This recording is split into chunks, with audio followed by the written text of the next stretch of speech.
আসসালামু আলাইকুম ওয়া রাহমাতুল্লাহি ওয়া বারাকাতুহু। আলহামদুলিল্লাহ ওয়াসসালাতু ওয়াসসালামু আলা রাসূলিল্লাহ ওয়া আলা আলিহি ওয়া আসহাবিহি ওয়া বারিক ওয়া সাল্লিম তাসলিমান কাসীরান কাসীরা। আম্মা বাদ।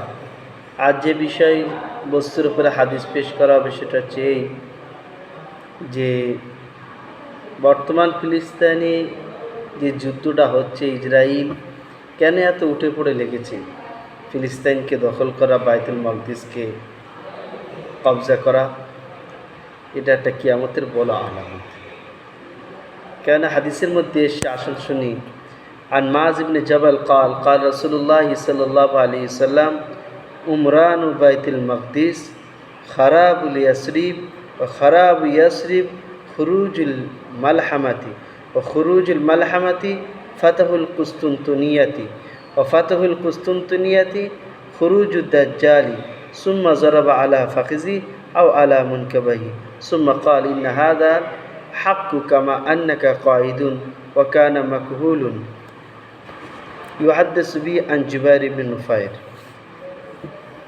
হযরতে মুআয বিন জাবাল রাদিয়াল্লাহু তাআলা আনহু বর্ণনা করছেন যে রাসূল পাক সাল্লাল্লাহু আলাইহি ওয়াসাল্লাম বলেছেন, উমরানুল বাইতুল মাকদিস, বাইতুল মাকদিস একসময় জমজমাট হবে, আবাদ হবে। অর্থাৎ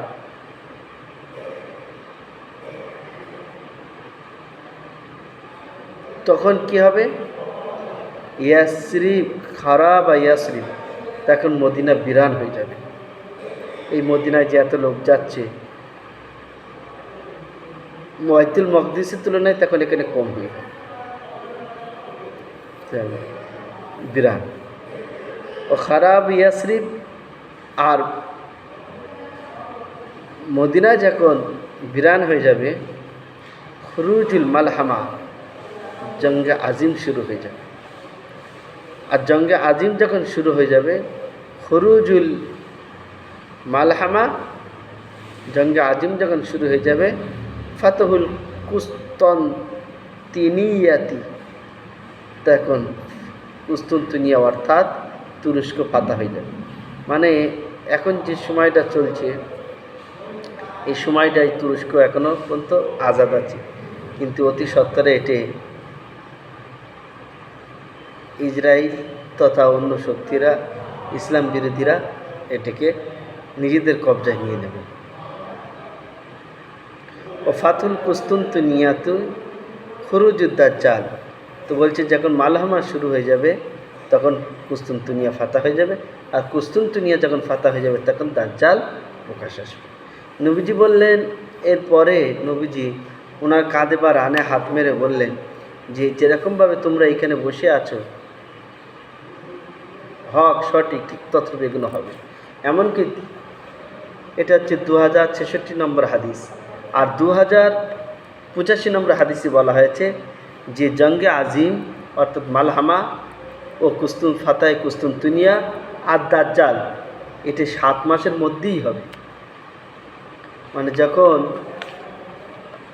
হাদিসের দ্বারা এটি বোঝা যায় বা অনুমান করা যায় যে ইসরায়েল এই বাইতুল মাকদিসকে কবজা করে নিয়ে এটি খুব জমজমাট আকর্ষণীয় করবে, সারা পৃথিবীর মানুষ ওখানে দৌড়বে দেখার জন্যে, ঘোরার জন্যে, ট্যুরিস্ট হিসেবে।